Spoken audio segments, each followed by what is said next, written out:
நோய்கள் இல்லாமல் இருக்கிறதுக்கு உடம்பை நல்லா ஃபிட்டாக வச்சுக்கிறதுக்கு எல்லாருக்குமே தெரிஞ்ச வழி என்ன தெரியுங்களா? உடனே ஃபிட்னஸ் சென்டரில் போய் சேர்ந்துருது. அது தப்பு சொல்ல, நல்ல பழக்கம்தான். ஃபிட்னஸ் சென்டரில் சேர்ந்துருது, அடுத்து யோகா பண்ணுறது, அடுத்து பயங்கரமாக எக்ஸசைஸ் பண்ணுறது, வாக்கிங் போகிறது, இதெல்லாம் ஓகே. ஆனால் இது மட்டுமே உங்களை காப்பாற்றிடுமான்னா கெட்டையவே கிடையாது. நோய் இல்லாமல் இருக்கிறது இதுக்கும் மேலே ஒரு விஷயம் இருக்குது. நோய் இல்லாமல் இருக்கிறது நம்ம கேரக்டர்ஸோடு தான் ஒத்து போகுது. ரொம்பவுமே நம்ம கேரக்டர் தான். இத்தனை நாள் இவர் அவ்வளோ கெட்டவர், அவர் அவ்வளோ கெட்டது பண்ணுவார், அவர் ரொம்ப பெரிய கிரிமினல், ஆனால் நல்லா தானே இருக்கிறாங்க அப்படின்னு சொன்னீங்கல்ல, கெட்டையவே கிடையாது. நீங்கள் அவங்க பக்கத்தில் போய் பாருங்கள். டெய்லி பிபிக்கு மாத்திரை போட்டிருப்பார், சுகருக்கு மாத்திரை போட்டிருப்பார், அவர் இருமுனாலோ தும்முனாலோ யூரின் போயிட்டுருக்கோம். அப்படியே நரகமாக இருக்கும். இதை தவிர 1008 சொல்லலாம். குடும்பத்தில் குழந்தைங்க எல்லாமே அஃபெக்ட் ஆகிருப்பாங்க. அவருக்கு சுகர் பரம்பரையாக அவங்களோட குழந்தைக்கு போயிருக்கோம். அதுக்குன்னு சுகர் எல்லாமே அப்படியே இது இப்படி இருக்கிறதுனால தான் வருது அப்படி சொல்ல வரல நான். பட் அதோடு சம்மந்தப்பட்டிருக்கிறத தெரிஞ்சுக்கோங்க. ஒரு நல்ல டைப்புக்கும் ரொம்ப நல்லவங்களுக்கும் சுகர் வரலாம். எப்படின்னா அது வேறு, அது உணவு முறையில். பட் எல்லாத்தையுமே ஆனால் எல்லாமே சம்மந்தப்பட்டிருக்கு, கேரக்டரிஸ்டிக்ஸும் சம்மந்தப்பட்டிருக்குங்கிறது நிறைய பேர்த்துக்கு தெரியாமல் இருக்குது. அது தெரிஞ்சிருக்கு, ஆனால் அதை ஞாபகப்படுத்துறதுக்கு இந்த மாதிரி யாராச்சும் சொல்ல வேண்டியதாக இருக்குது. கொஞ்சமாக தெரிஞ்சு வச்சுருக்கீங்க, அதை தான் எஸ்டாப்ளிஷ்டாக சொல்லலான் இருக்கேன். ஸோ என்னென்னா கேரக்டரிஸ்டிக்னால் நல்லவங்க கெட்டவங்க அந்த குரூப் கூட கிடையாது. கேரக்டரிஸ்டிக்ஸ்னால் அன்பாகவும் மகிழ்ச்சியாகவும் இல்லாமல் இருக்கிறது தான் நோய்களுக்கு ஒரு மிகப்பெரிய காரணமாக இருக்குது. ஏன்னா அந்த மனசில் அது வர்றது அப்படியே அதெல்லாம் ஹார்மோன்ஸோட ரிலேட் ஆகி அது போய் நோயை உண்டு பண்ணிடுதுன்னு வச்சுக்கோங்களேன். மனசில் இப்போ ஃபார் எக்ஸாம்பிள் ஒருத்தர் மேலே நீங்கள் ஒரு சண்டை போட்டு ஜெயிக்கணும்னு நினைக்கிறீங்கன்னா அது என்ன ஜாலியான காரியமா? ரொம்ப கஷ்டமான காரியம் தானே. ஸ்ட்ரெஸ் ஆகுமா ஆகாதா? பிளானிங் போடணும், அதுக்கேற்றபடி மெனக்கெடணும், அந்த மாதிரி தான். அப்போ ஸ்ட்ரெஸ் ஆகிட்டு அது உடம்பை பாதிக்குது. ஒரு பக்கம் அதில் வெற்றி அப்படின்னு நினச்சிக்கிறோம், இன்னொரு பக்கம் தோல்வி. உடம்பை கெடுத்து நம்ம வெற்றி அடைஞ்சு என்ன பிரயோஜனம்? பேலன்ஸ்டாக இருக்கணும். Being and becoming. உடம்பு நல்லா இருந்து தான் பிகமிங் நடக்கணும், சக்ஸஸ்ஸு.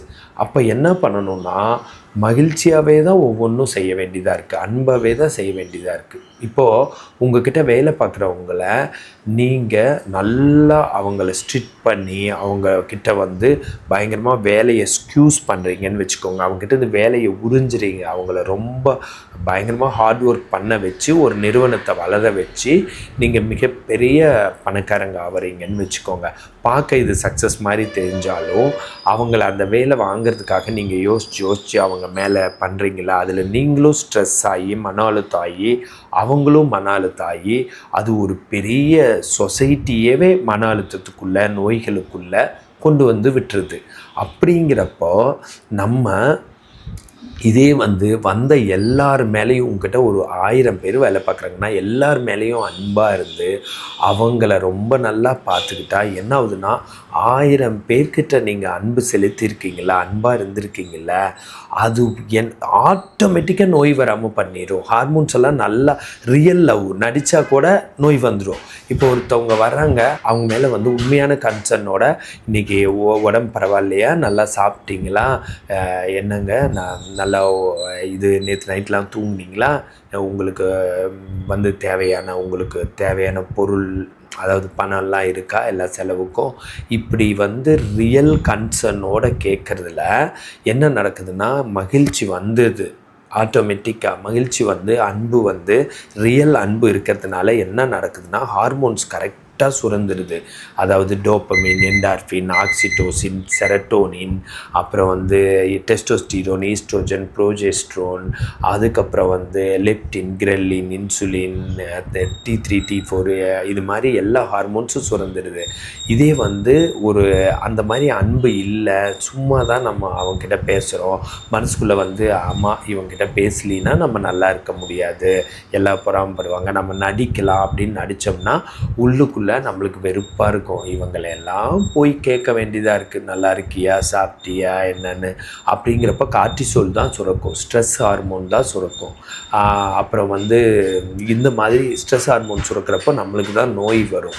ஸோ அதனால் என்னென்னா, அந்த அன்பாக இருக்கிறது வந்து மகிழ்ச்சியாக இருக்கிறது, இது வந்து அந்த 1000 பேர்கிட்ட அன்பு செலுத்தி இருந்தால் அது ஆட்டோமேட்டிக்காக உங்களுக்கு நிறைய கிடச்சி நோய் வராமல் இருக்கா.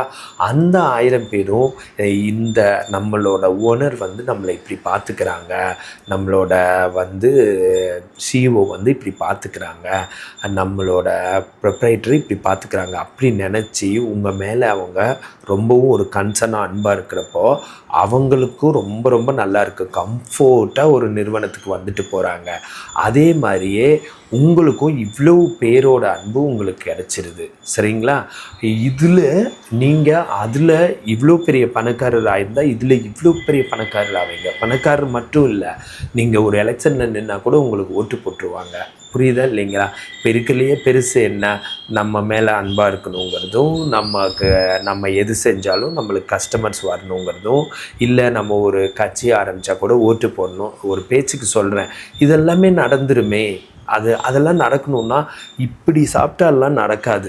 அன்பு மாதிரி நடிச்சுக்கிட்டு இப்படி சாப்பிட்டா அப்புறம் வந்து ஓட்டுக்கு 1000 ரூபா கொடுக்க வேண்டியதாக இருக்கும். ஆனால் இப்போ இந்த மாதிரி இருந்துட்டால் ஆட்டோமேட்டிக்காக அவர் நல்ல டைப்பு ஓட்டு போட்டுடலான்னு போட்டுருவாங்க. ஒரு ஓட்டுங்கிறது எல்லாம் வேணும்னே கொண்டு வர்றேன் இதுக்குள்ளே, அவ்வளோ பெருசாக ஆகணுன்னாலும் ஆயிக்கலாம் நீங்கள்.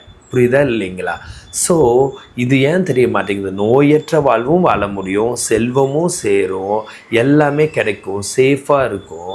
எல்லோரும் இப்படி மாறுறப்ப ரொம்ப நல்லா இருக்கும். ஸோ அன்பாகவும் மகிழ்ச்சியாகவும் இருக்கிறதுல தான் எல்லாமே அடங்கி இருக்குது. மற்ற அந்த கெட்ட கேரக்டரிஸ்டிக்ஸு எப்படி பார்த்தாலும் அவங்களையே சீண்டிடும், அவங்களையே ஒரு வழி பண்ணி விட்டுரும். அதனால தான் இன்றைக்கி ஹாஸ்பிட்டல்ஸ் எல்லாம் நோயாளிகளால் நம்பி வழிகிற மாதிரி இருக்குது. ரொம்ப கூட்டமாக இருக்குது. அந்த மாதிரி வெள்ளம் இருக்கவே கூடாது. ஹாஸ்பிட்டல்லாம் ஒருத்தர் கூட இல்லாமல் இருக்கணும், அந்த மாதிரி இருக்கணும், நல்லதாக இருக்கணும், ஒரு குற்றங்கள் குறையணும், நோயற்ற வாழ்வாக இருக்கணும், ரொம்ப ஹாப்பியான அன்பான ஒரு சமுதாயமாக இருக்கணும். இதுதான் நம்மளை நோயிலேருந்து காப்பாற்றும். இதையே ஒரு கொள்கையாக வச்சுக்கோங்க.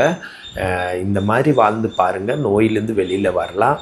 மற்றபடியெல்லாம் நோயிலேருந்து வெளியில் வர்றதெல்லாம் ரொம்ப கஷ்டம்தான் கண்டிப்பாக. சரிங்களா? ஸோ இதை ஃபாலோ பண்ணுங்கள். அன்புங்கிறதையும் மகிழ்ச்சிங்கிறதையும் ஒரு மூலாதாரமாக வச்சுக்கோங்க. அன்பு தான் கடவுள், அதனால் அதை கரெக்டாக பார்த்து பண்ணுங்கள். இந்த மாதிரி ஹெல்த் டிப்ஸ் வேணா என்ன ஃபாலோ பண்ணுங்கள். ஃபிசியோதெரப்பி கன்சல்டேஷன் வேணா கால் பண்ணுங்கள். ஃபிசியோதெரபிஸ்ட் நல்ல ஆப்பர்ச்சுனிட்டிஸ் வேணா கால் பண்ணுங்கள். பிரகாஷ் ஃபிசியோதெரபிஸ்ட்.